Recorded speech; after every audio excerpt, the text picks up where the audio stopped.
네, 오늘 마태복음 4장 말씀 통해서 하나님의 말씀 함께 나누겠습니다.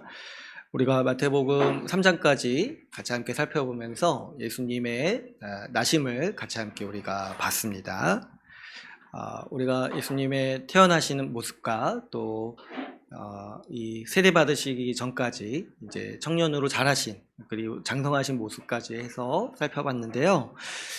마태는 예수님이 이 땅에 사람으로 나시는 이 사건을 가리켜서 임마누엘이다라고 이렇게 선언했죠. 임마누엘이라는 뜻이 하나님이 우리와 함께 계시다라고 얘기한다고 했습니다. 우리가 많이 쓰는 표현이죠. 하나님이 우리와 함께 하십니다. 하나님이 우리와 함께 계시다라고 우리가 믿고 우리가 살고 있지 않습니까? 그런데 한번 이런 생각을 해보신지 모르겠지만 하나님이 어느 정도로 우리와 함께 하시는가 했을 때 마태는 이 예수님의 생애를 보라고 우리에게 요청하고 있는 거죠. 그랬을 때 예수님이 어느 정도로 우리와 함께 하시는가를 우리가 살펴봤더니 이 예수님은 아예 우리가 되셨다는 거죠. 우리처럼 되셔서 사람이 되시고 우리의 자리에 서시고 우리를 대신해서 서셨다라고 이 마태복음은 우리에게 말씀하고 있습니다. 모든 면에서 예수님이요 우리와 같이 되셨다는 거예요. 그러니까 하나님께서 우리와 함께 하신다라는 거는 그냥 물리적으로 우리 옆에 계시다 이런 정도의 뜻이 아니라 모든 면에서 우리와 같이 되셔서 우리와 같은 경험을 겪으시고 우리가 겪는 모든 연약함과 상황을 주님께서 짊어지셨다라는 의미로서 지금 마태는 하나님이 우리와 함께 하시다 그 모습이 예수 그리스도를 통해서 나타났다라고 말씀하고 있습니다. 그래서 우리가 살펴봤을 때 예수님이요 하나님이신데도 불구하고 이 땅에 사람으로 오신 이 사건을 통해서 하나님께서 모든 면에서 우리와 함께 하신다라는 사실이 나타났다고 했습니다. 그래서 예수님이 아기로 태어나셔서 아기로 나셨을 뿐만 아니라 자라시고 또 그 자라시면서 성장하시고 그리고 또 성년이 되셨을 때 또 그때부터도 어떤 노화도 겪으시고 늙어가시는 그 모든 우리 인간이 겪는 모든 사건과 경험을 같이 함께 하셨다는 거죠. 또 특별히 예수님이 나셨을 때도 사람과 같이 우리와 같은 모든 경험을 다 하셨는데 특별히 예수님은 나사렛 사람으로서 사셨다고 했어요. 그랬을 때 예수님이 왕으로 오셨는데 어디 저기 왕족으로 나셔가지고 편하게 이 인류 역사상 소수만 겪는 그런 경험을 하시는 것이 아니라 그냥 우리 모든 사람들이 일반적으로 겪는 그런 보통의 삶을 사셨다는 거죠. 그래서 나사렛 사람으로 사시면서 평생을 노동자로 어떻게 보면은 가장 고된 노동으로 하루 벌고 하루 먹고 사는 그런 삶을 예수님께서 사셨습니다. 그래서 우리가 이 말씀을 볼 때 예수님이 모든 면에서 우리와 같은 경험을 겪으신다라는 것을 우리가 봤어요. 나시고 자라시고 또 일하시고 또 늙어가시고 또 여러 몸의 한계를 가지시고 또 육체적 고통도 감당하시면서 이렇게 사신 거죠. 그런데 여기 이것만 해도 사실 굉장히 놀라운 일이죠. 하나님이신 예수님이 우리와 같이 일하시고 우리와 같이 이런 평범한 삶을 사셨다라는 것은 굉장히 놀라운 일인데 가장 이 전환점이 되고 충격적인 사건이 뭐였냐면은 예수님이 세례를 받으신 사건이었다고 했어요. 왜 그러냐니까 이 세례의 의미가 있다고 했죠. 이 세례는 죄인이 받는 세례라고 했어요. 죄인이 자기의 죄를 회개하고 죄에 대해서 죽겠다. 죄인으로서 죽겠다. 그래서 그 죽음을 상징하는 의식이라고 우리가 같이 얘기를 했습니다. 그랬을 때 예수님이 어디까지 우리와 함께 하시는가, 어떤 차원까지 우리와 함께 하시는가가 이 세례 사건에서 나타나는데 예수님은 죄인인 우리의 신분까지도 그분의 것으로 짊어지시겠다라는 의지를 드러내셨던 거죠. 이 세례를 통해서. 그래서 예수님이 세례 받으심으로써 딱 드러난 게 뭐냐니까 예수님은 죄인인 우리와 함께 하신다는 거예요. 그러면서 어떻게 하시는 겁니까? 단순히 뭐 죄인 옆에 계시겠다 이런 게 아니라 그분 자신이 죄인의 위치에 서시겠다. 그래서 죄인을 대신하셔서 죄인이 되시겠다라는 의지까지도 드러내신 사건이 바로 이 예수님이 세례받으시는 사건이라고 했습니다. 그래서 이 세례를 또 생각해 보니까 예수님께서 정말 모든 면에서 우리와 함께 하신다라는 사건을 우리가 이 말씀을 통해서 깊이 있게 볼 수가 있는 거죠. 우리의 모든 경험을 같이 하실 뿐만 아니라 우리의 연약함, 우리의 죄인된 그 국면까지, 그 운명까지도 예수님께서 짊어지시고 그분의 것으로 삼으시는 그 예수님의 임마누엘의 은혜를 우리가 같이 함께 살펴봤습니다. 그랬을 때 우리가 오늘부터 살펴볼 이 4장의 말씀도 이 동일선상의 주제를 담고 있어요. 예수님이 어디까지 우리와 같이 하시는가 했을 때 예수님이 오늘 본문을 보면은 사탄에게 시험을 받으시는 이 장면이 나오죠. 그런데 이 시험도 우리가 앞으로 살펴볼 텐데 가만 살펴보면은 우리 사람이 원래 당해야 되고 우리 사람이 직면한 시험인 거예요. 그런데 우리 주님은 사실 시험 받으실 필요가 없으신 분이죠. 하나님이시니까. 그런데 주님께서 사람이 되시기로 정하셨기 때문에 우리가 받아야 될 시험을 예수님께서 사탄에게 받으시는, 어떻게 보면은 참 말도 안 되는 일이죠. 하나님이신 분이 사탄에게 이렇게 시험 받으시는 게 말이 안 되는 거죠. 그러나 예수님께서 우리와 같이 되시기로 정하셨기 때문에 예수님은 우리가 받아야 될 시험을 사단에게 직접 받으시는 이 시험을 치르십니다. 그래서 우리가 이제 앞으로 예수님이 시험 받으시는 모습을 보면서 예수님이 도대체 어디까지 우리와 함께 하시는가, 도대체 어떻게까지 이렇게 낮아지실 수 있으신가 하는 그런 은혜를 우리가 같이 함께 나누기를 원합니다. 그래서 우리가 오늘 이 4장 말씀에 예수님의 시험 받으시는 첫 번째 시험을 받으시는 모습을 우리가 오늘 같이 함께 읽었는데요.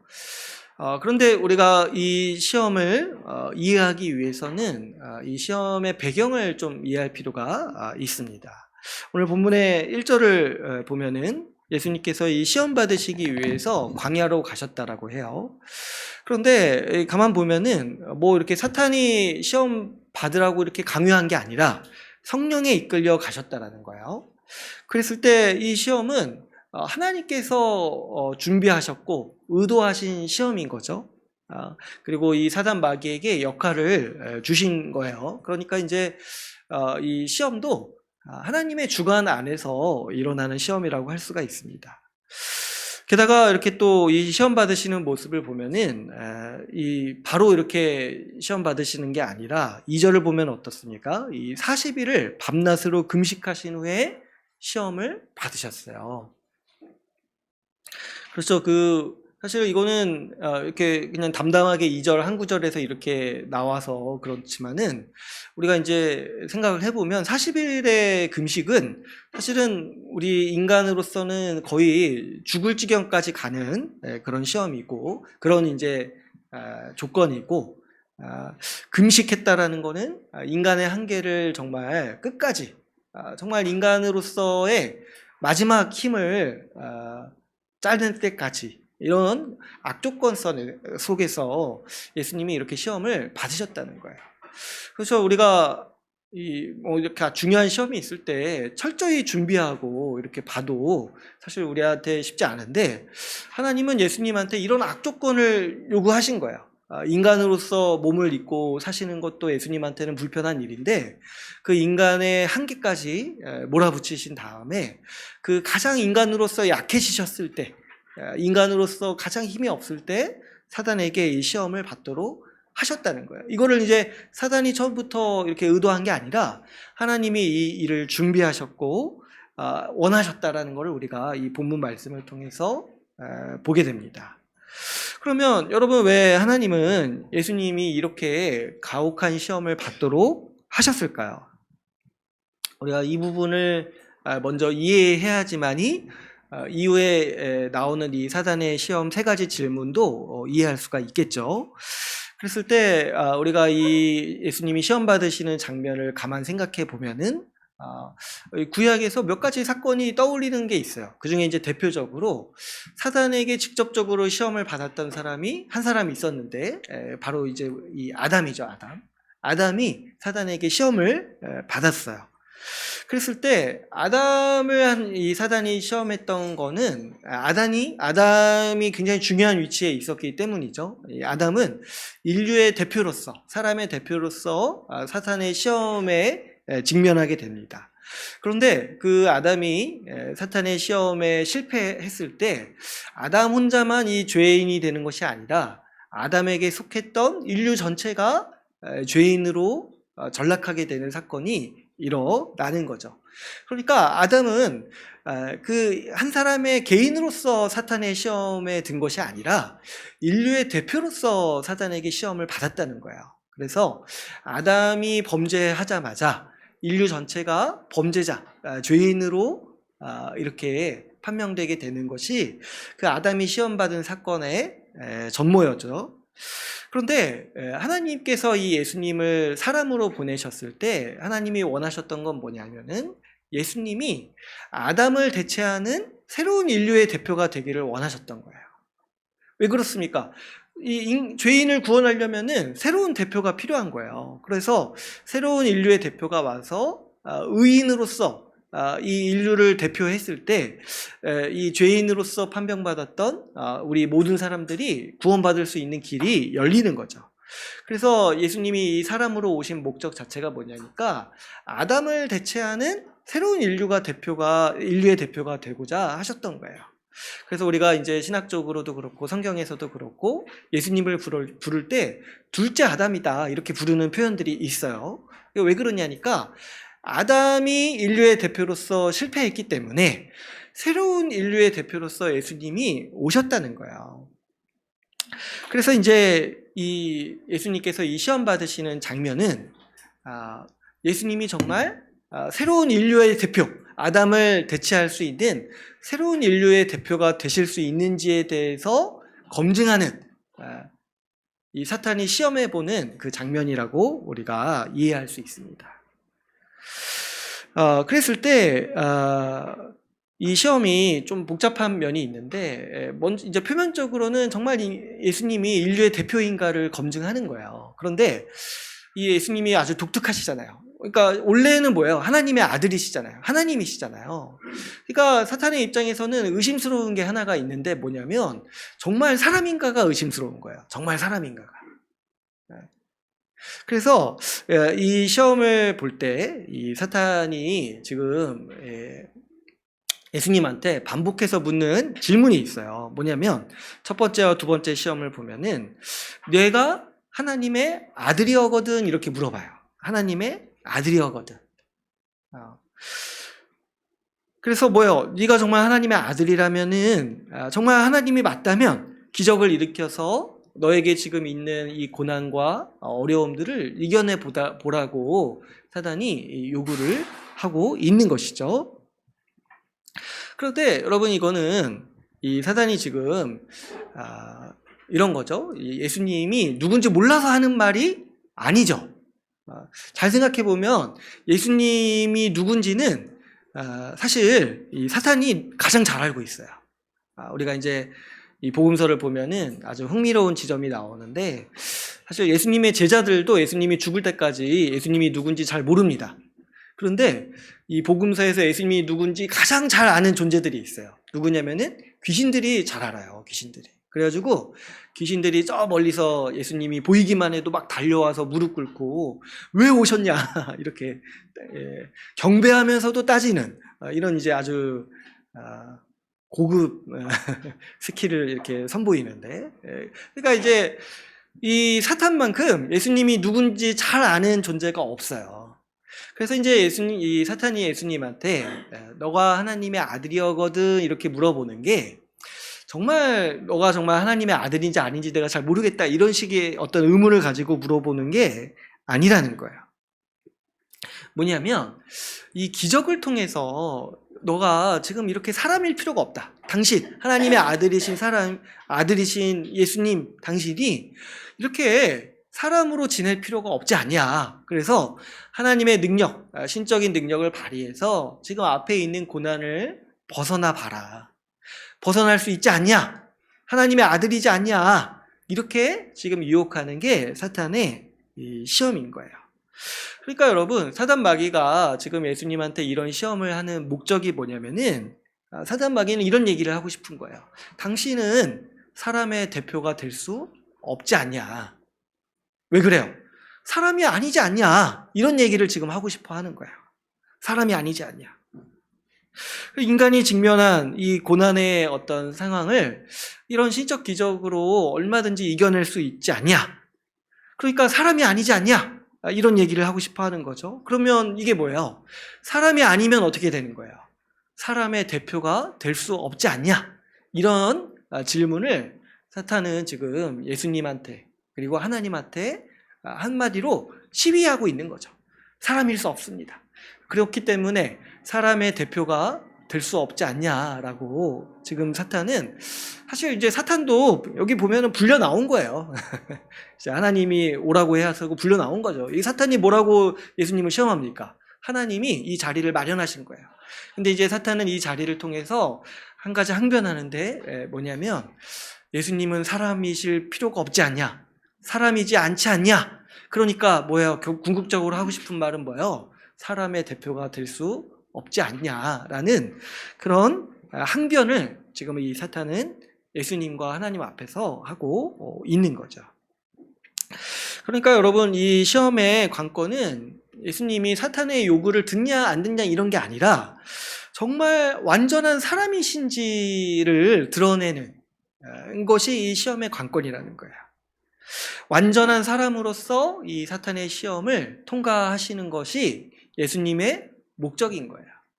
그래서 이제 하나님께서도 그렇고 예수님께서도 감당하셨던 게 뭐냐면, 정말 그 인간으로서의 한계를 끝을 보게 하신 거예요. 그래서 이 40일 동안 금식하시도록 하신 거예요. 이게 아니라면은 사탄이 뭐 항변할 수 있는 거예요. 뭐 이렇게 좀 인간이긴 하지만 좀 특별한 인간이지 않냐.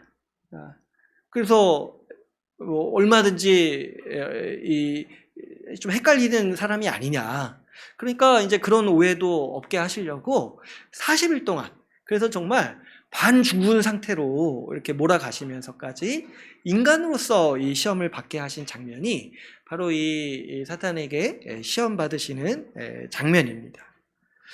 여러분, 예수님께서 이렇게 온전한 사람으로서 시험 받으시는 일이 그래서 반드시 필요했던 일인 거예요. 특별히 예수님의 십자가 사역을 위해서 반드시 필요했습니다.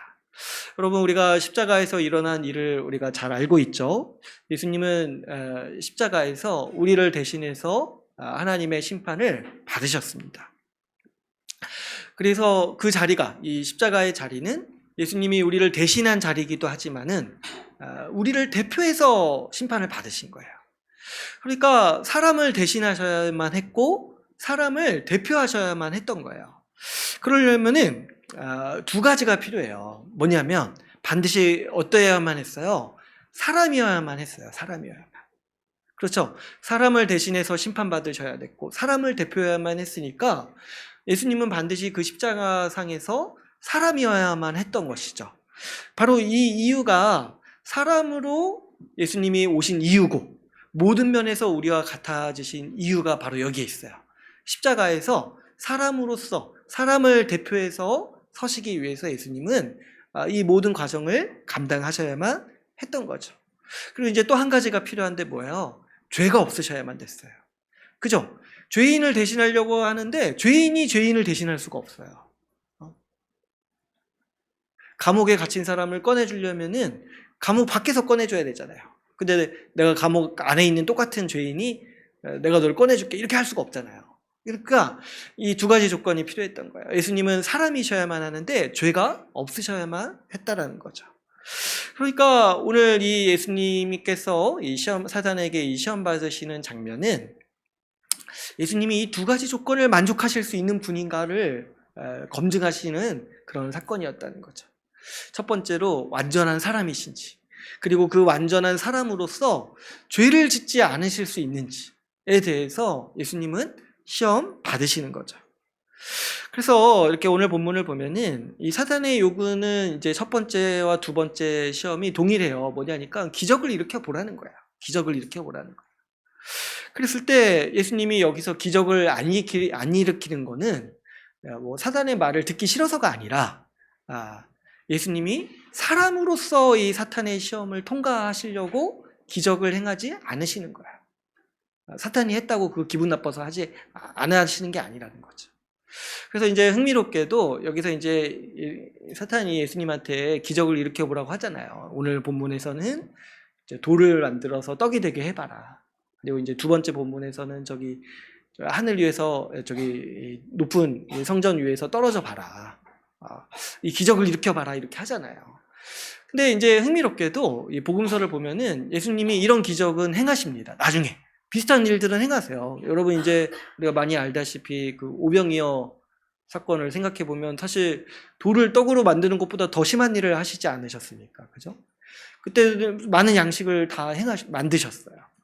그리고 예수님이 수시로 제자들을 위험에서 건져내시죠. 그 풍랑이 있는 바다에서 바다를 잠잠하게 하시고, 또 언제는 또 이렇게 보니까 제자들이 이 풍랑이 있는 바다에서 너무 이렇게 고생하시는 거 보고 불쌍히 여기셔가지고 바다 위로 걸어오시잖아요.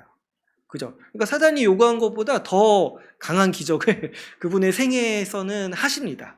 그런데 뭐가 다르냐니까 자기의 앞에 당면한 어려움과 이 시험을 이겨낼 때는 신적인 능력을 사용하시지 않으시는 거예요. 온전한 인간으로서 시험 받으시는 거예요. 그런데 다른 사람을 돕고 다른 사람을 위해서는 하나님으로서 기적을 일으키시고 기적을 행하시는 모습들을 예수님은 보여주십니다. 그러니까 이 차이가 왜 발생하냐면 예수님이 인간으로서 시험 받으시고 인간으로서 사시기 위해서, 사람을 대표하시기 위해서 그분이 당면한 모든 어려움과 고난은 온전한 인간으로서 다 치르시는 거예요. 그러니까 이 사탄이 시험 받으시는 이 장면뿐만 아니라 예수님의 모든 생애에서 예수님은 자신의 하나님으로서의 능력을 자기를 위해서 쓰지는 않으시는 거예요.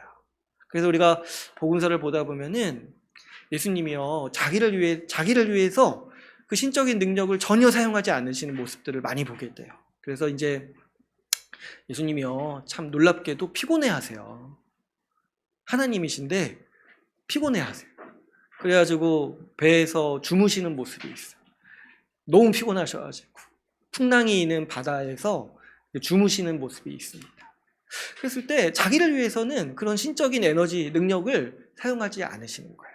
그 절정이 십자가상에서 나타났죠. 십자가에서 매달리실 때 그 관중들이 막 야유하잖아요. 너가 정말 하나님의 아들이거든. 내려와 봐라. 근데 사실 예수님은 언제든지 내려오실 수 있어요. 그런데 자기를 위해서는 그렇게 하지 않으시죠. 왜 그렇습니까? 예수님의 목적이 뭐예요? 사람으로서, 사람을 대표해서 하나님의 죄의 심판을 받으심으로써 우리를 구원하시기 위해서 이 땅에 오셨기 때문에 자기를 위해서는 이런 신적인 능력을 사용하지 않으시고 온전한 사람으로서 보내는 모습을 우리는 볼 수가 있습니다. 그래서 여러분 우리가 이 예수님의 목적과 이 하나님의 이 경륜, 이 십자가 복음을 향한 이 계획을 알게 되면은 이 시험의 성격을 명확히 이해할 수 있죠. 그래서 여러분 우리가 이 본문에 나타난 이 사탄의 목적과 예수님의 의도를 알기 때문에 이 사탄의 시험들을 우리가 좀 더 잘 이해할 수가 있습니다. 여러분 이 사탄의 전략은 어떻게 보면 단순하죠. 예수님으로 하여금 굳이 인간으로 살지 말라라고 유혹하면 되는 거예요. 하나님의 아들이 굳이 인간의 이 연약함, 비천함을 담당할 필요가 있습니까? 이렇게 이제 유혹하는 게 사탄의 주요 전략인 거예요. 그래서 이런 인간의 비루함을 벗어버리고 하나님의 아들의 영광을 마음껏 누려라. 이렇게 이제 얘기하고 싶은 게 사탄의 이 시험의 맥락인 거죠. 그러면 여러분 이제 뭐 생각해 보신 적 없으셨겠지만 한번 생각해 보세요. 여러분이 만약에 사탄이라면 아이고 어떻게 생각합니까? 여러분이 만약에 사단이라면 이 예수님한테 3번의 질문, 3번의 시험할 기회가 있다라면 뭘로 시험하겠습니까? 뭐 어떻게 하면은 하나님이 정말 인간은 비루하구나 깨닫게 하고 인간으로서의 삶을 던져버리도록 이렇게 아주 유혹할 수 있겠습니까? 여러분 한번 생각해 보세요. 3가지 할 수 있다라면. 그랬을 때 세상에서 가장 지혜롭다고 하는 사탄이 딱 생각할 때 인간이 견디기 힘든 3가지가 있다는 거예요. 인간이 견디기가 힘든 3가지. 그 3가지 시험을 꼽은 게 오늘 이제 예수님께 건네는 이 3가지 시험인 거예요. 그래서 어떻게 보면은 이 3가지 시험은 사탄이 예수님을 향해서 예수님이 사람이 아니다라는 걸 좀 증명하고 싶어 하는 그런 의도도 있지만은 한편으로 보면 어때요? 사탄이 그 머리 좋은 사탄이 생각할 때 인간이 견디기 힘든 3가지 이 비루함, 어려움, 연약함이 사탄이 생각할 때 이 3가지라는 거예요. 이 3가지 시험이라는 거예요. 그랬을 때 이 첫 번째 시험이 뭡니까? 첫 번째 시험. 첫 번째 시험은 오늘 우리가 3절에서 읽었다시피 이렇게 얘기를 하죠. 만일 하나님의 아들이오거든 명하여 이 돌들로 떡덩이가 되게 하라 이렇게 얘기를 하고 있습니다. 그렇죠. 이런 유혹은 직관적으로 봐도 굉장히 이기기가 힘들죠. 왜 그러냐니까 예수님이 지금 40일을 금식하셨잖아요. 40일을 금식하셨는데 그만큼 줄이고 힘드신데 얼마나 또 배고프시고 또 고통스럽겠습니까? 그런 예수님한테 이 돌을 향해서 떡덩이가 되게 해라. 충분히 예수님은 그렇게 하실 수 있잖아요. 그죠? 예수님은 뭐 물로도 포도주 만드셨는데 돌을 빵으로 만드시는 거를 못 하실 분이 아니죠. 그랬을 때 이 유혹은 이 사탄이 아주 던지는 굉장히 직관적으로 보이긴 하지만 또 심오한 의미가 있죠. 뭐냐면 이 먹을 양식이 없는 인간이 얼마나 비루하고 괴로운지를 아는 이 사탄이 예수님께 던지는 시험이라고 할 수가 있습니다. 그러니까 예수님한테 이렇게 얘기를 하고 있는 거예요. 하나님의 아들인 예수님이 지금 굳이 그렇게 인간으로서 이런 배고픔, 먹을 것이 없어서 고통스럽고 서러운 이런 인간의 비참함을 감당할 필요가 있냐라고 지금 사탄은 예수님을 향해서 시험하고 있는 거죠. 그래서 너가 스스로 먹을 걸 만들어라. 그래서 먹고 살아라. 그것이 인간이기 때문에 할 수밖에 없는 일이라는 거예요. 먹을 것이 없으면은 죽는다는 거예요. 먹을 것이 없으면 죽는다. 이렇게 보면은 이 시험은 어떻게 보면 처음에 아담이 받았던 시험과도 굉장히 유사해요. 그죠? 여러분, 아담이 받은 시험도 먹을 것에 대한 시험이었어요. 그러니까 참 이게 먹는 게 참 사람한테 중요한 문제인 거예요. 그죠? 사단이 아담을 시험했을 때 어떻게 시험했습니까? 저 선악과를 먹으면 하나님이 주지 않고 감추어 넣었던 복을 누릴 수 있다라고 시험했던 거죠. 그랬을 때 아담이 받은 시험도 마찬가지라는 거예요. 선악과를 먹어라. 그러면 하나님 없이 더 부해지고 더 만족하고 풍족한 인생을 누릴 것이다 라고 이 아담에게 시험을 했던 거죠. 어떻게 보면 그래서 비슷한 거예요. 이 예수님에게도 돌을 떡으로 만들어서 먹어라. 너 스스로 먹고 살 수 있지 않냐. 너의 능력으로 인간의 그 비참함에서 벗어나라 라고 얘기하고 있는 거고, 아담에게도 이 선악과를 먹으면 하나님 없이도 너가 스스로 하나님 같은 존재가 되어서 더 풍족해지고 부유해질 수 있다라는 시험을 했다는 거예요. 아담은 이 시험을 통과하지 못했죠. 그는 하나님의 말씀을 따르는 삶이 자신을 풍족하게 만든다는 사실을 망각하고 하나님의 말씀을 어기고 이 선악과를 먹었습니다. 그럴 때 어떤 일이 일어났습니까? 하나님이 인간에게 주셨던 모든 부유함을 잃어버리게 되었고 땅이 저주를 받았습니다. 땅이 저주를 받아서 엉겅퀴와 가시덤불을 내게 되었죠. 이전에 하나님의 말씀 아래 있을 때는 수고하지 않아도 먹고 사는 문제로 걱정하거나 그렇게 고되지 않았는데, 하나님의 말씀을 떠난 이후에 어떻게 됐어요? 먹고 살기 위해서 땀을 흘리고 수고를 다해야 되는 그런 상황이 오게 됐죠. 그때부터 지금까지 모든 인류의 고민은 어떻게 보면 딱 하나의 이 지점으로 귀결되는 거예요. 뭐입니까? 어떻게 하면은 먹고 살 수 있는가 하는 그런 고통을 인간이 짊어지고 살게 되는 거죠. 그래서 이 사탄이 예수님께 했던 이 시험의 첫째 시험도 이 맥락과 다 있어요. 아담에게 처음에 했던 시험에서 그 연장선상에서 너 어떻게 먹고 살 거야? 인간은 먹을 것이 없으면 죽는데 어떻게 먹고 살 수 있을 거야? 어떻게든 수단과 방법을 가리지 않고 돈을 벌어야 되고 네 먹을 걸 챙겨야지만 살 수 있는 인생이 인간의 삶이라고 이 사탄은 아주 그 중심을 꿰뚫고 있는 거죠. 자기가 벌인 일의 이 진상이 어떻게 확장되고 인간의 삶을 장악하고 있는지를 누구보다도 잘 아는 게 이 사탄인 거죠. 그렇게 여러분, 사탄은 우리 인생을 잘 알고 있어요. 우리 삶을 꿰뚫고 있습니다. 우리 인간의 삶이라는 게 결국에는 먹고 살기 위해서 사는 인생이라는 거. 우리 인생이라는 게 결국에는 자기 밥그릇 챙기는 삶이라는 거를 누구보다도 이 사탄이 잘 알고 있어요. 왜 그러냐니까 그렇게 만든 원인을 제공한 장본인이기도 한 거죠. 이렇게 보면 여러분, 우리 삶이 어떻게 보면 정말 어떻게 보니까 먹고 살기 위해서, 먹기 위해서 사는 인생이라는 거예요. 먹고 살기 위해서 우리는 공부하고 취업하고 일하고 인생의 모든 어려움을 감당합니다. 먹고 살기 위해 일하고 먹고 살기 위해 인생의 고단한 과정들을 견디고 어떻게든 이 문제를 해결하기 위해서 고된 삶을 살아가죠. 그래서 이 사탄은 이걸 가장 잘 아는 존재이기 때문에 이 문제를 가지고 우리 사람을 끊임없이 괴롭히기도 하는 거죠. 먹고 사는 문제로 우리 믿음을 포기하게 만들어요. 사탄의 입장에서 보면은 이게 가장 강력한 무기인 거예요.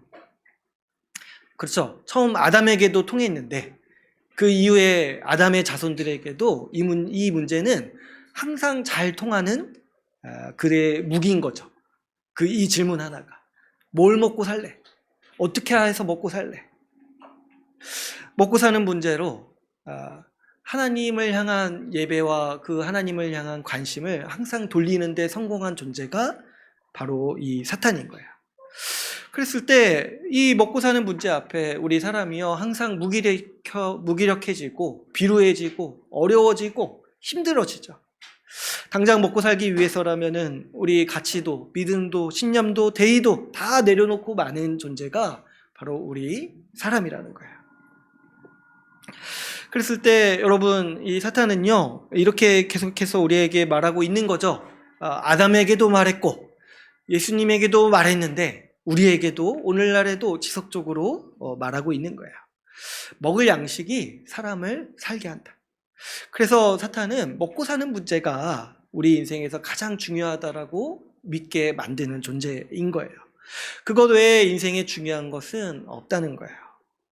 그래서 사탄은 세상에서 또 세상 안에서 우리에게 이런 메시지를 항상 줍니다. 먹고 살기 위해서 열심히 살아야 돼. 그렇지 않으면 우리는 망해. 먹을 것이 없으면 우리는 죽어. 돈이 없으면, 재산이 없으면 네가 원하는 거 이룰 수 없고 우리 인생 망할 거야. 먹고 살 수 없으면 우리는 죽을 거야. 아주 괴로울 거야. 힘들 거야. 모아둔 재산 없으면 정말 우리는 고통스러울 거야. 이런 메시지를 사탄은 오늘날에도 우리 가운데 계속해서 말하고 있는 존재인 거죠. 왜 그러냐니까 이것만큼 효과적인 방법이 사탄 입장에서는 없는 거예요. 또 어떻습니까? 사탄은 공포의 수단도 쓰지만 욕망의 수단도 동일하게 사용합니다. 우리 시대를 생각해 보면 사실 우리 시대는 인류 역사상 가장 풍요로운 시대에 있어요. 그래서 우리는 어느새부턴가 이런 풍요로움 속에 젖어서 이런 생각을 하게 되는 거죠. 하나님이 없어도 먹고 사는 일에 크게 지장이 없다. 그리고 돈만 있으면 더 큰 물질의 만족감과 풍부함을 누릴 수 있다라고 우리는 생각합니다. 그래서 이 물질로 풍요로운 삶을 누리는 욕망이 우리 사회를 지배하고 있습니다. 그래서 저 돈이라든가 재산이 우리 삶을 복되게 할 것이라는 그런 야망과 욕망이 우리 가운데 가득하죠. 이런 세상에서 우리도 쉽게 그런 생각에 물들기 쉬운 거예요. 하나님 없어도 먹고 사는데 지장 없고, 하나님 없어도 저 돈이 있으면, 모아둔 재산이 있으면 우리 삶은 안정되고 아주 풍요로움을 누리고 큰 천국의 복을 누릴 거라고 우리는 막연하게 생각하게 되는 거죠. 그렇기 때문에 여러분, 이 사탄의 시험은 오늘날에도 지속되고 있는 거예요. 두 가지 방향에서. 공포의 방향으로는 어떻게 얘기하고 있습니까? 너 어떻게 먹고 살래? 돈이 없으면 너는 죽고 너의 노후는 굉장히 불행할 거야. 반대편에서는 어때요? 우리의 욕망을 자극하면서 열심히 가장 무엇보다도 돈을 추구해라. 가장 무엇보다도 먹을 것을 추구해라. 그래야지만이 네 인생이 행복할 거다. 이렇게 우리의 욕망을 자극하는 방향으로 오늘날에도 변함없이 사탄은 우리 가운데 말하고 있습니다. 그럴 때 여러분, 우리는 그래서 수시로 우리 자신을 돌아보면서 우리가 정말 우리 이 시대에서 누구의 말을 듣고 있는지를 우리는 면밀하게 돌아봐야 하는 거죠. 우리가 이렇게 교회로 살아가지만 우리도 세상 안에 있기 때문에 아무리 이제 교회를 오래 다닌다 할지라도 이 사단이 하는 말을 못 알아듣고, 사단의 말인지 못 알아듣고 그대로 따르는 그런 위험이 우리 가운데 또 얼마나 많은지 모르겠습니다. 사탄의 명백한 말인데도 그것을 하나님의 말씀으로 포장하는 그런 식의 오해도 사실 굉장히 많을 뿐만 아니라 사탄의 말인지도 모르는, 너무 친숙하고 너무 익숙한 말이기 때문에 사탄의 말인지도 모르고 따르는 그런 위험이 우리 가운데도 많이 있습니다. 그렇기 때문에 여러분, 우리가 교회를 다니면서도 여전히 하나님의 말씀보다 어떻습니까? 돈과 생계 걱정에 마음을 쏟기가 쉬운 거죠. 그렇죠, 여러분. 우리가 많이 이런 마음을 갖게 되는 거예요. 우리가 두렵죠. 뭐가 없어 보이면 좀 두려워요. 돈이 없고 모아둔 것이 없고 또 때로는 직장도 좀 불안불안하고 그러면 미래가 두렵습니다. 근데 여러분, 우리가 정말 그런 걸로도 한번 두려워해 본 적이 있나요? 내가 하나님 말씀 몰라서 두려워해 본 적이 있냐는 거예요. 하나님 말씀을 모르고 하나님 말씀에 관심이 없는 거에는 전혀 무서워하지 않는 그런 분위기가 우리 교회에 있는 것이 아닌지 우리는 경각심을 가지고 살펴야 하는 거죠. 여러분, 우리가 돈 없고 뭐 가진 것이 없는 거 가지고 두려움을 느끼고, 그런데 반면에 하나님 말씀을 아는 것이 부족할 때 전혀 두렵지 않은 이런 상황을 볼 때, 우리의 그런 정서를 볼 때 우리가 도대체 지금 누구를 따르고 있는지 우리는 돌아봐야 하는 거죠. 예수님을 따르고 있으니까, 아니면 사단의 말을 듣고 있냐는 거예요. 사탄은 떡이 없으면 죽는다라고 말하는 존재입니다. 그래서 이 먹을 것을 위해서 전력으로 살지 않으면 죽는다. 그러나 주님은 어떻게 말씀하십니까? 오늘 말씀을 보니까 사람이 떡으로만 사는 것이 아니라 하나님의 말씀으로 산다라고 우리에게 말씀하고 있습니다. 그랬을 때 우리가 우리 삶을 좀 점검하고 수시로 우리를 돌아보면서 우리가 누구의 말을 듣고 있는지를 우리가 헤아리고 분별할 필요가 있겠습니다. 이것이 우리 삶에 지속적으로 필요합니다. 왜 그러냐니까, 여러분, 이 문제가 결코 쉬운 문제가 아니에요. 제가 이렇게 뭐 단순하게 우리 사탄의 말을 듣지 말고 하나님 말씀 들읍시다, 하나님 말씀이 우리를 먹여 살립니다 라고 이렇게 해서 끝나는 문제가 아니라는 거예요. 왜냐하면 실제로 우리 삶을 가장 끝까지 괴롭히는 문제가 이 먹고 사는 문제이기 때문에 그렇습니다. 돈 문제 이런 거는 전혀 가벼운 문제가 아니에요. 우리 중에 혹시 뭐 누구라도 저는 뭐 돈 욕심 없습니다 이렇게 생각하시는 분이 있다라면은 여러분 오늘 반드시 집에 가서 자기를 좀 돌아보셔야 돼요. 제가 언제 한번 들은 얘기가 있는데 자기가 돈 욕심 없다고 하는 사람이 가장 위험한 사람이래요.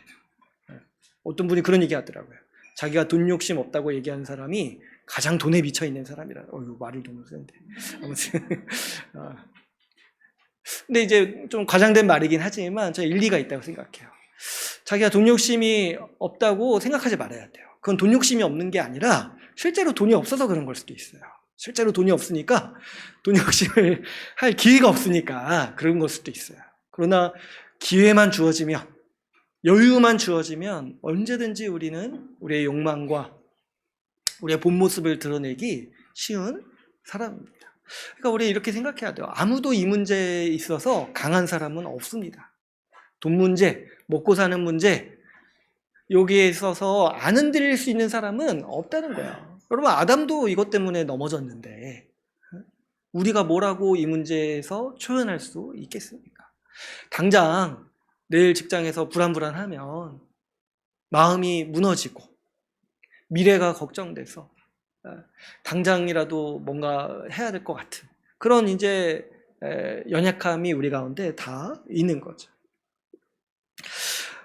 우리가 먹고 사는 문제가 제일 어려운 문제죠. 이걸 인정해야 돼요. 우리가 사는데 실제로 돈이 필요하고 먹을 것이 필요하기 때문에 그렇습니다.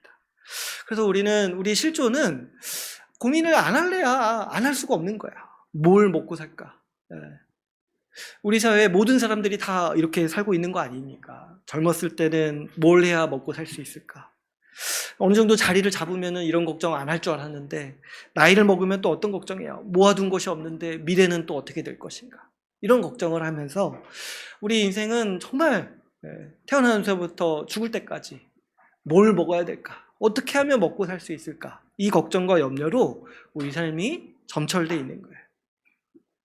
특히나 우리 한국 사회가 좀 안전된 직장이 별로 없고 또 이 노동으로 먹고 살기가 굉장히 힘들어지고 있기 때문에 이런 고민과 걱정은 끊임없이 우리를 앞으로도 괴롭힐 것입니다. 여러분 우리 사회의 모든 사람들이 다 이 걱정을 하고 이 고민과 싸우고 있습니다. 뭘 해야 돈을 벌 수 있고 뭘 해야 안정될 수 있을까?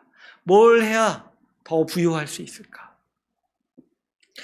그랬을 때 우리도 여전히 그래서 이런 문화와 이런 흐름에서 큰 영향을 받고 있습니다. 더군다나 여러분 사탄은 이게 우리의 가장 큰 약점이라는 것을 누구보다도 잘 아는 존재예요. 이런 사탄이 우리에게 이런 시험을 주지 않겠습니까? 우리의 깊은 두려움이 여기에 걸려있기 때문에 사탄은 항상 이 문제로 우리의 믿음을 시험합니다. 저도 경험상 보면은 이게 가장 효과가 좋은 것 같아요. 어떤 사람이 믿음을 포기하고 교회를 떠나려고 했을 때 가장 많이 이렇게 걸려있는 문제가 돈 문제인 경우가 많아요. 돈 문제인 경우. 생계를 유지하기 위해서 교회를 다니지 못한다거나 돈 때문에 더 이상 교회 생활에 충실할 수 없는 그런 사람들을 많이 만나게 됩니다. 그렇죠. 그래서 저도 생각을 많이 하게 되는 거죠. 사탄이 참 지혜롭구나. 그죠? 이게 사탄이 창조 때부터, 창세 때부터 지금까지 쓰고 있는 계략이에요. 근데 알 법도 하잖아요. 알 법도 한데, 그래서 안 속을 만도 하는데 너무 강력하니까 알면서도 넘어가는 거예요. 너무 강력하니까. 먹고 사는 문제가 우리의 삶을 위협할 때 우리의 믿음이 시험을 받습니다. 그랬을 때 여러분 그래서 이 믿음이라는 게 이 문제를 통과하지 않으면은 믿음이 생길 수도 없고 자랄 수도 없어요. 이 먹고 사는 문제를 내가 하나님 앞에서 어떻게 해결할 것인가? 하나님 앞에서 어떻게 믿고 살 것인가? 이 문제를 정리하지 않고 이 문제를 뛰어넘지 않으면 어떤 사람도 예수 믿을 수가 없을 뿐만 아니라 제가 보면 믿음을 포기하는 대부분의 문제가 다 여기에 걸려 있기 때문에 한 발자국도 성장할 수가 없어요. 먹고 사는 문제에 있어서 하나님 앞에 정리되지 않고 이것을 하나님 앞에 믿음으로 굳게 서지 않으면, 먹고 사는 문제에 있어서 믿음으로 굳게 서지 않으면 그 사람의 믿음은 한 발짝도 성장할 수 없고 조금 자라는 듯 하다가 나중에 고꾸라지는 것이 우리 인간이 가진 어려움인 거죠. 그랬을 때 여러분, 우리 모두가 여기에 있어서 우리가 믿음으로 살아낼 생각을 해야 되는 거예요. 믿음으로 살아낼 생각을 해야 되고, 사실 이거는 아주 어렸을 때부터 얘기해 주면 좋아요. 아주 어렸을 때부터, 좀 아직 돈맛을 잘 모를 때 아이들한테부터 하나님이 우리를 먹여 살린다라고 그때부터 얘기해 주는 게 가장 좋습니다. 어쨌든 우리 인간이 계속 이것으로 시험받기 때문에 우리가 이 믿음을 생각해야 돼요. 우리의 믿음이 뭔지를 붙잡아야 돼요. 우리의 믿음은 바로 예수님께서 우리한테 4절 말씀을 통해서 말씀하시죠. 예수님은 이 사단의 시험을 거부하시면서 어떻게 얘기를 하십니까? 이 돌을 떡으로 만드는 것을 거부하십니다. 그러면서 뭐라고 말씀하시냐니까, 사람이 떡이 아니라 하나님의 말씀으로 산다라고 말씀을 하십니다. 그래서 4절 말씀 우리 한번 읽어볼까요? 4절 말씀 같이 한번 읽어보겠습니다. 시작. 예수께서 대답하여 이르시되 기록되었을 때 사람이 떡으로만 살 것이 아니요 하나님의 입으로부터 나오는 모든 말씀으로 살 것이라 하였느니라 하시니. 이렇게 말씀하실 때 예수님은 사람으로서 이 시험을 이기시는 거예요. 사람으로서. 그런데 사람이 어떻게 이 사탄의 시험을 이길 수 있냐니까, 예수님이 지금 보이시는 모습이 뭡니까? 여기 말씀을 이렇게 말씀하시는데, 사람이 떡으로만 살 것이 아니라 하나님의 말씀으로 산다 이렇게 하시잖아요. 그런데 이렇게 말씀하시는 것 자체가 사람이 살 길이라는 거예요. 뭐냐면 그 앞에 뭐라고 말씀하세요? 기록되었을 때 이렇게 말씀하세요. 그러니까 예수님이 하시는 이 말씀은 성경 말씀을 가지고 이야기하시는 거예요. 성경 말씀을. 이 말씀은 신명기 8장 3절 말씀을 예수님이 사탄 앞에서 읽으시는 거예요. 사탄 앞에서. 그래서 사람이 어떻게 사탄의 시험을 극복할 수 있는가 했을 때 예수님이 택하시는 방법이 뭐예요? 하나님의 말씀을 의지하는 거예요. 하나님의 말씀. 그리고 그 말씀 자체도 뭐예요? 그 말씀이 하나님의 말씀, 하나님의 입에서 나오는 그 말씀이 사람을 살게 하는 원동력이다라고 예수님은 우리에게 가르치시고 있는 것이죠. 그렇기 때문에 여러분, 우리가 예수 믿고 살 때 우리는 이 4절 말씀을 믿어야 돼요. 4절 말씀. 우리가 사는 거는 우리가 벌어서 먹고 사는 게 아니라, 먹을 것이 있어서 먹고 사는 것이 아니라, 내가 버는 돈이 나를 먹여 살리는 게 아니라 하나님이 우리를 먹여 살리시고, 특별히 우리를 사람답게 생명을 가진 하나님의 백성으로 살게 하는 그 원동력은 어디에서 나오냐니까, 우리가 버는 돈이 아니라, 우리가 먹는 음식이 아니라 하나님의 입에서 나오는 하나님의 말씀이 우리를 먹이시고 살리신다. 여기에 우리의 생명이 있다라는 것, 이것이 우리가 믿는 바인 것을 우리가 확신해야 됩니다. 이 말씀을 믿지 않으면 우리는 이 땅에서 신자로 살 수가 없는 것이죠. 우리가 이 말씀을 굳게 붙들고, 그래서 앞으로 우리 인생에 어떤 시험이라든지 어떤 어려움이 있을 때 여러분, 우리는 이 말씀을 항상 붙잡아야 돼요. 내가 정말 이 말씀을 믿는지를 돌아봐야 돼요. 내가 아무리 예수님 믿는다 해도 4절 이거 안 믿으면 거짓말이에요. 예수님이 나를 십자가에서 구원하셨다 이거 믿는다면 여기도 믿어야 돼요. 오늘날 내가 먹고 사는 거 예수님의 말씀, 하나님의 말씀으로 먹고 산다라는 것도 믿어야 돼요. 이 두 가지가 분리되면은 사탄은 이 틈을 놓치지 않습니다. 언제든지 우리의 믿음을 거짓으로 만들어 버릴 수 있는 그런 힘이 있어요. 그런 지혜가 있어요, 사탄에게. 그러나 여러분, 우리의 참된 믿음은 예수님의 이 말씀을 믿는 것에서 시작합니다. 우리를 구원하신 예수님이 오늘도 우리를 먹이시고 입히시고 우리를 돌보시는 하나님이시라는 것을 우리가 굳게 믿을 때, 하나님의 말씀이 우리를 살리신다는 걸 굳게 믿을 때 여기서부터 우리의 신앙은 출발하는 거예요.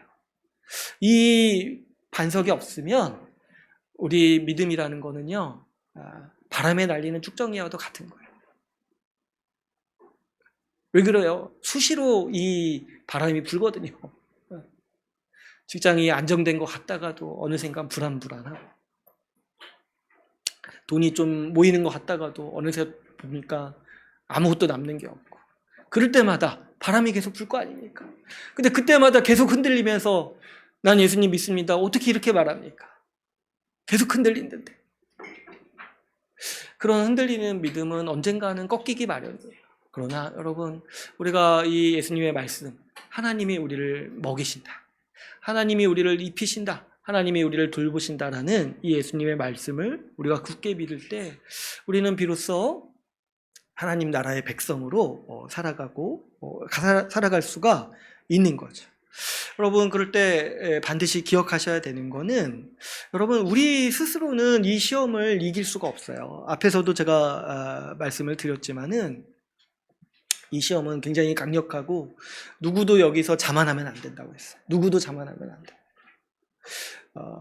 내가 돈 욕심 없다고 생각하지 말고 그냥 그렇게 생각하세요. 욕심 많고 걱정 많은 사람. 이 두 가지예요. 걱정이 많거나 욕심이 많거나인데 본질적으로는 하나예요. 다 돈이 나를 먹여 살린다 생각하는 그 마음 때문에 걱정하든지 욕심으로 나오든지 이 둘 중 하나로 나오는 거예요. 그랬을 때 여러분, 우리가 여기에 이 시험을 이길 수가 없어요. 우리가 이 스스로는 이 시험을 이길 수가 없어요. 그러면 우리가 어떻게 이 시험을 통과할 수 있냐니까, 유일한 길이 어디 있습니까? 바로 예수님께 있는 거예요. 예수님께. 우리 대신에 시험 받으신 이 예수님, 40일을 금식하시면서도 그 사람으로서의 자세를 잃지 않으시고 사람으로서 온전히 이 시험을 받으시고 이 시험을 통과하신 예수님만이 우리가 이 시험을 통과할 수 있는 유일한 길인 거예요. 예수님을 의지해야 됩니다. 예수님을 의지하고 예수님께 기대고 예수님의 말씀을 기억하고 예수님께 의존해야 할 때에야만 우리는 이 시험을 통과할 수가 있는 거죠. 여러분, 우리 대신에 시험 받으신 예수님은요, 이 시험이 얼마나 가혹한 시험인지를 누구보다도 잘 알고 계세요. 우리가 얼마나 이 문제로 두려워 떨고 욕망에 사로잡혀 있는지를 우리 예수님은 누구보다도 잘 아십니다. 그분은 우리의 궁핍함도 아시고 우리의 욕망도 아세요. 우리가 돈 가지고 하고 싶은 일이 얼마나 많은지도 아시고 우리가 돈이 없으면, 먹을 것이 없으면 공포스러워하고 살지 못하는 사람 존재라는 것을 누구보다도 예수님이 잘 아십니다. 그런데 우리에게 있는 기쁜 소식이 뭐냐니까, 이 예수님이 우리를 잘 아시고 그래서 누구보다도 우리와 같이 되신 예수님, 그렇기 때문에 누구보다도 우리를 잘 아시는 예수님이요, 우리를 구원하셨다는 거예요. 우리를 구원하셨어요. 날마다 먹을 것을 걱정하고 그 물질에 대한 의지와 욕심으로 하루하루를 살아가는 삶에서 우리를 구원하셨습니다. 예수님은 우리를 구원하셔서 우리를 하나님 나라 백성, 천국의 백성으로 살아가도록 우리를 이끄셨어요. 그래서 우리는 이 예수님을 바라보고 예수님을 의지하고 예수님께 배울 때라만 비로소 이 시험을 통과하여서 천국 백성으로 살아갈 수 있게 되는 것이죠. 그래서 예수님은 이 새로운 나라의 삶에 대해서 하신 말씀이 특별히 있어요. 우리 말씀을 한번 좀 찾아볼까요? 우리 마태복음 6장 24절 한번 보겠습니다. 마태복음 6장 24절에서 33절 말씀 우리 같이 한번 읽어보도록 하겠습니다. 마태복음 6장 24절에서 33절까지 말씀입니다.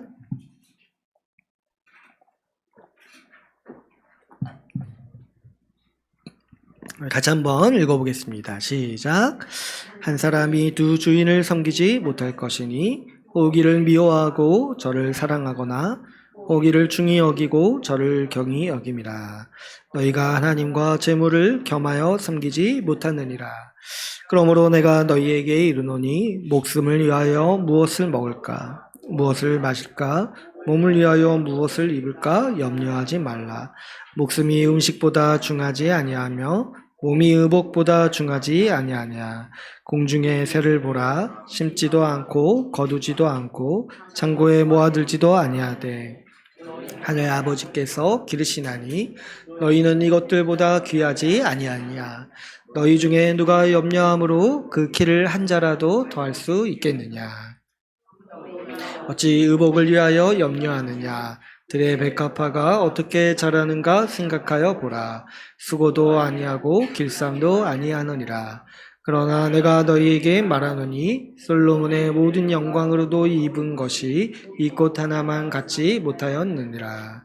오늘 있다가 내일 아궁이에 던져지는 들풀도 하나님이 이렇게 입히시거든. 하물며 너일까 보냐. 믿음이 작은 자들아. 그러므로 염려하여 이르기를 무엇을 먹을까, 무엇을 마실까, 무엇을 입을까 하지 말라. 이는 다 이방인들이 구하는 것이라. 너희 하늘 아버지께서 이 모든 것이 너희에게 있어야 할 줄을 아시느니라.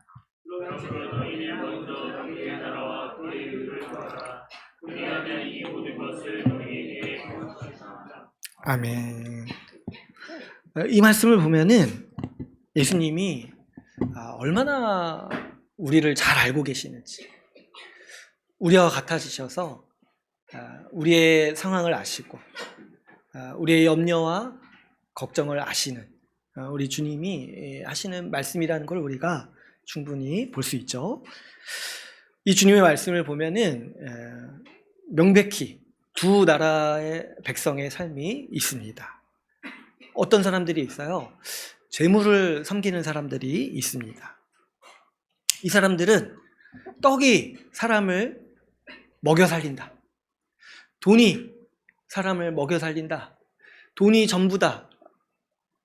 돈이 나를 먹여 살리고 돈이 나를 행복하게 한다라고 여기는 사람들입니다. 근데 그렇기 때문에 어떻게 삽니까? 이 사람들은 재물을 섬긴다고 하죠. 그래서 예수님이 재물을 섬기기 때문에 어때요? 항상 걱정과 염려를 가지고 살아갑니다. 무엇을 먹을까? 무엇을 마실까? 몸을 위하여 무엇을 입을까?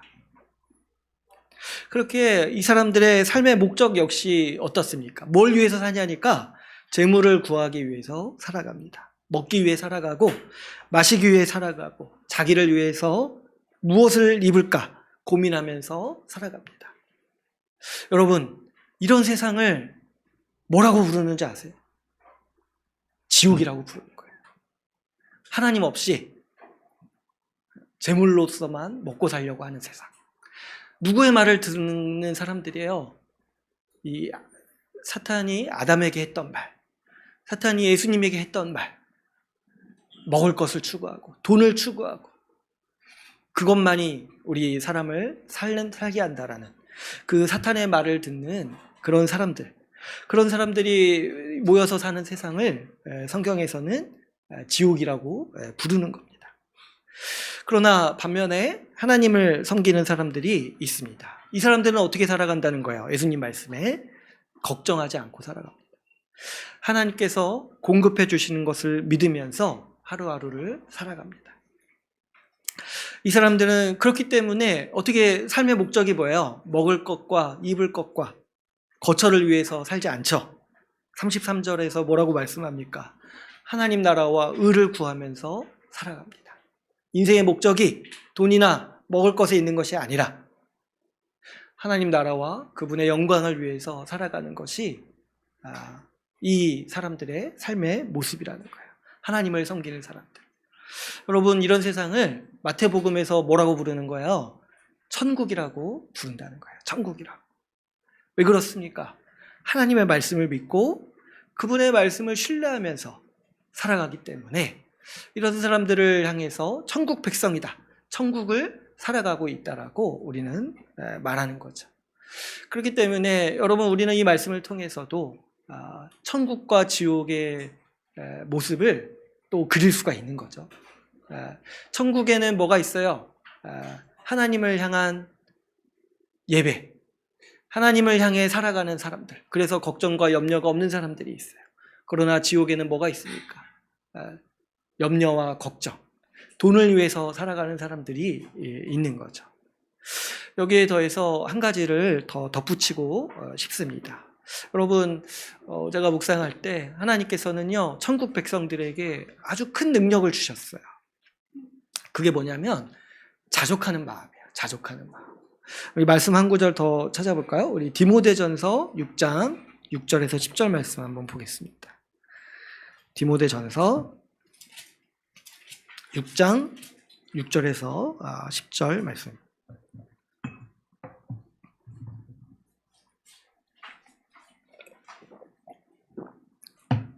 우리 같이 함께 읽어보겠습니다. 디모데전서 6장 6절에서 10절 같이 읽어볼게요. 시작.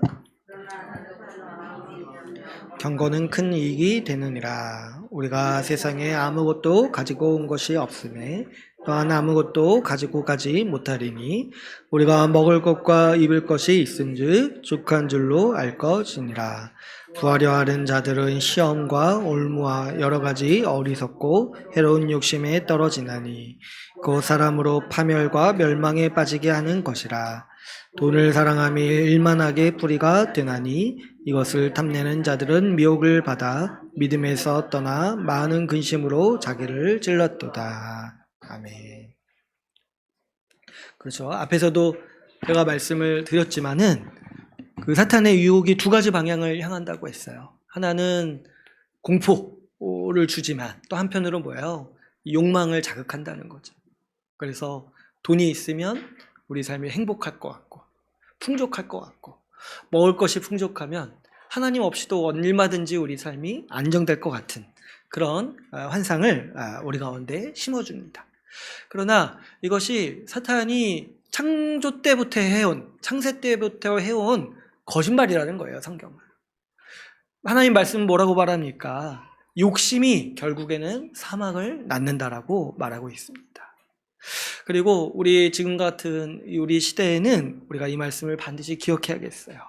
우리는 부유한 시대에 살고 있기 때문에 여전히 공포도 있죠. 그런데 또 한편으로 이 욕망, 욕심도 큰 시험이 됩니다.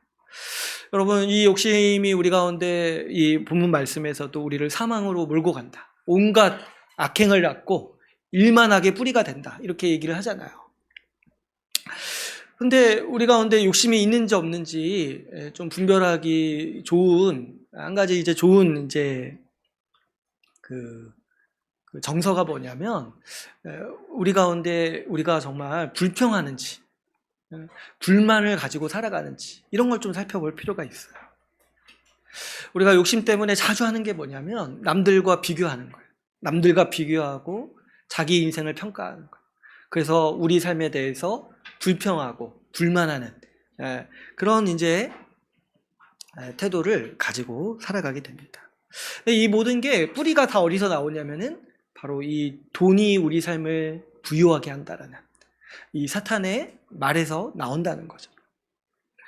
우리는 욕심 때문에 우리 현 상황과 이 현재를 끊임없이 불만을 가지고 살아가고 불평합니다.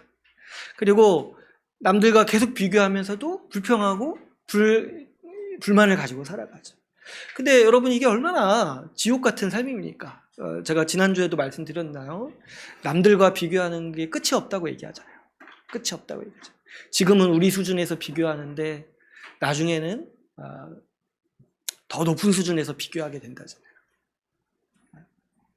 이 비교의식 때문에 사람이 결국에 어느 순간 어느 시점에서도 만족하지 못하고 어느 시점에서도 항상 불명과 불판과 불만으로 살아간다는 거예요. 그렇게 보면은 여러분, 어떻게 보면 지옥은요 우리 생각 이상으로 풍요로울 수 있어요. 우리 생각 이상으로 풍요롭고 부유한 세상일 수 있습니다. 그러나 지옥은 이 욕심 때문에 항상 만족하지 않고 항상 불평과 불만으로 살아가는 세상인 것이죠. 반면에 여러분, 천국은 어떤 세상이냐면 바로 자족하는 세상이라는 거예요. 자족의 능력을 우리 주님께서 우리에게 주셨습니다. 사실 이 자족은요 믿음이 없으면 갖기 힘든 태도예요. 믿음이 없으면 만족한다는 거잖아요. 지금 상황에 감사하고 만족한다는 거잖아요. 그런데 여러분 세상에는요, 이 그 자족이 없기 때문에, 자족의 그 능력이 없기 때문에 항상 양극단으로 흐르기 마련이에요. 제가 보면 양극단이 어디에 있어요? 욕심을 추구한다거나 아니면 재물 욕심을 추구한다거나 아니면 재물 때문에 인간이 망가지니까 아예 이 무소유를 추구하는 거예요. 이게 이제 양극단인 거예요. 제가 말씀드린 적 있죠? 제가 제일 싫어하는 책, 그 무소유, 저기 스님이 쓴 거 무소유. 이것도 양극단이에요. 재물 때문에 인간이 망가지니까 재물 다 필요 없다 이렇게 얘기하는 거잖아요. 이것도 이제 잘못된 사고 방식이죠. 그러나 신자는 자족을 알아요. 자족을 알아요. 그래서 이제 사도 바울도 다른 서신서에서 빌립보서에서 어떻게 고백합니까? 내가 비천에 처할 줄도 알고 풍요로움에 처할 줄도 알고 어느 순간에도 나는 만족하는 일체의 비결을 배웠다. 이게 이제 어디서 오냐니까 하나님을 믿는 믿음에서 오는 거예요. 뭡니까? 하나님께서 우리를 돌보시고 우리의 작은 것 하나까지도 주관하셔서 우리에게 가장 좋은 것을 주신다라는 믿음이 있기 때문에 우리가 비천에 처하든지 어려움에 처하든지 부요함에 있든지 간에 부요함에 처하든지 간에 저도 좀 부요함에 처해봤으면 좋겠는데 아무튼 이제 어떤 상황에 있든지 간에 우리는 그 상황과 환경을 하나님께서 주관하시고 다스리신다 믿기 때문에 우리한테 뭔 거예요? 아무리 우리 가운데 어려운 상황이라 할지라도 하나님이 우리에게 최고의 것을 주신다. 그렇기 때문에 우리는 어느 순간에나 어느 상황에 거쳐거나 항상 감사하고 만족할 수 있는 이 자족의 능력이 있다라는 거예요. 그렇기 때문에 이 자족은 천국 백성이 가지고 있는 천국의 모습이고 천국의 능력인 것이죠. 그래서 여러분 우리가 이 자족의 능력이 있다는 것을 항상 자각하고 가지고 이 자족의 마음을 우리가 항상 가지고 살아야 됩니다. 저도 때로 이제 그런 생각이 들 때가 있었어요. 언젠가 제가 한 일주일 동안 기도 생활하는 걸 좀 돌아보니까 맨날 하나님 앞에서 불평불만만 한 것 같은 거예요. 그래서 어느 날은 제가 내가 근데 뭐 그 정도로 사실 삶이 불만스럽지 않은데 왜 기도만 하게 되면 항상 이렇게 불평하게 되는지 이게 좀 제가 좀 이상하다 생각이 든 거예요. 그래서 어느 날은 제가 딱 와가지고 오늘은 내가 진짜 감사만 해야겠다. 그래가지고 그날 하루 종일 기도할 때 감사만 한 적이 있어요. 근데 또 그렇게 기도하고 나니까 그 전에 내가 뭘 불평했는지도 잊어버리게 되고 참 아무것도 아닌 거 가지고 내가 참 좀 걱정했구나 이런 마음이 이렇게 든 적이 있었습니다.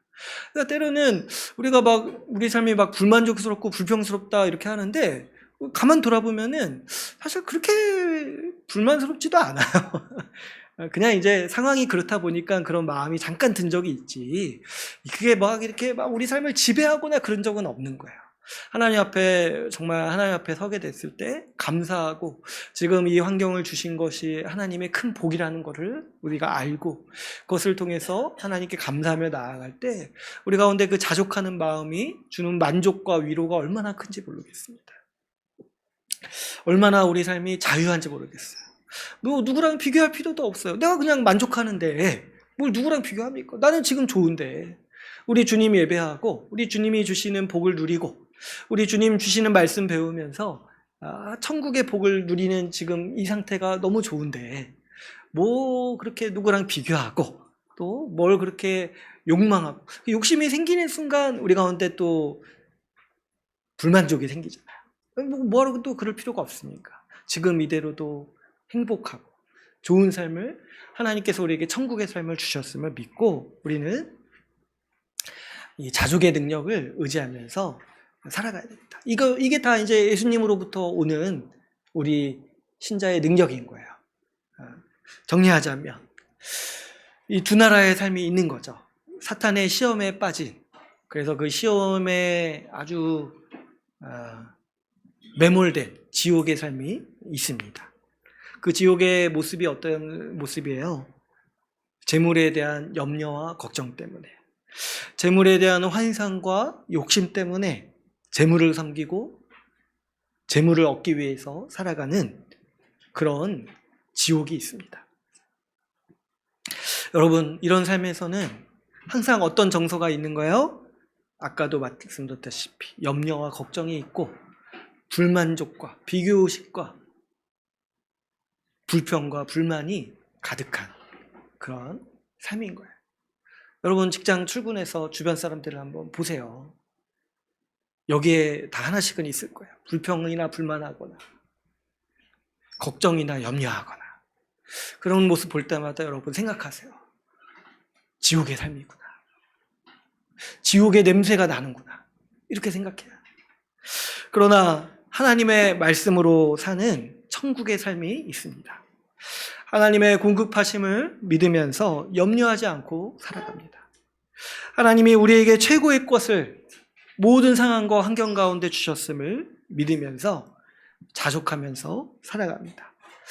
하나님이 우리 생명의 주인임을 믿기 때문에 돈이 아니라 하나님 나라와 하나님의 영광을 위해서 우리 인생의 목적으로 삼고 살아갑니다. 여러분 이렇게 보면 어때요? 아무 걱정 없고 불만족이 없는 세상, 이런 세상이 천국이 아니고 뭐겠습니까?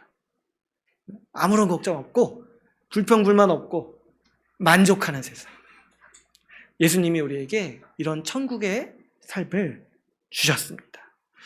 여러분 주님께서 우리를 천국 백성으로 부르셨음을 알고 이러한 천국의 복을 누리는 우리 주의 나라 교회가 되기를 간절히 소망합니다. 이제 오늘 말씀을 맺겠습니다. 오늘 우리 예수님께서 우리 대신에 사탄의 시험을 받으시고 시험을 이기신 말씀을 살펴봤습니다. 인생을 향한 이 사탄의 최대의 시험은 먹기 위해 살라. 먹고 사는 문제, 돈 문제를 인생의 최고의 가치로 두고 살라라는 이 메시지에 있습니다. 누구도 이 시험을 통과하기가 어렵습니다. 이 세상의 모두가 이 시험에 넘어지기 때문에 걱정과 불안, 불만족과 비교의식 속에서 지옥의 삶을 살아갑니다. 그러나 예수님께서 우리를 대신해서 이 시험에서 이기시고 우리를 구원하셨습니다. 우리를 하나님이 돌보시는 풍요로운 하나님 나라의 백성으로 살도록 하셨습니다. 세상 사람들이 아무리 염려하고 걱정하고 불만족하고 비교하고 그렇게 살지라도 우리는 그래서 천국 백성인 것을 알고 우리에게 최고의 것을 주시고 우리를 돌보시는 하나님을 믿으면서 걱정과 염려 없이 자족하면서 살아갑시다. 그리고 무엇보다도 먹기 위해 살지 말고 돈을 위해서 살지 말고 하나님 나라를 위해서 주님의 영광을 위해서 우리 인생의 우리 인생의 귀한 시간들, 귀한 인생을 목표로 삼고 살아갑시다. 이러한 삶이 우리 천국의 복임을 알고 매일 예수를 의지하여서 천국의 삶을 살아가는 주의 나라 교회가 되기를 간절히 소망합니다. 오늘 말씀을 마치고 같이 함께 기도하는 시간 갖도록 하겠습니다.